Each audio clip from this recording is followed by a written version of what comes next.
Master word list card number 26। Improvident, यहाँ पे typing mistake है, ये इन नहीं है, आई के बाद एम आएगा। इम्प्रोविडेंट इसका मतलब होता है फजूल खर्च।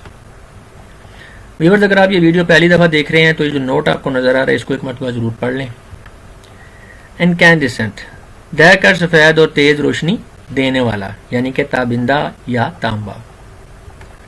इंसिसिव, तलख या काटने वाला या तेज। इनकंटिनेंट, अयाश, नफ्स परस्त, बेइस्मत यानी कि अनचेस्ट। इंडैम्निफाई, तलाफी करना, तावान देना, हर्जाना अदा करना। इंडोमिटेबल, नाकाबिल तस्खीर, ना दबने वाला, ये यहाँ पे टाइपिंग मिस्टेक है, ना देने वाला नहीं है, ना दबने वाला, उसके बाद है डट जाने वाला। इनहिबिट, रोकना, रुकावट डालना, मुजाहमत करना। हर्मिटेज, गोशा नशीन का घर।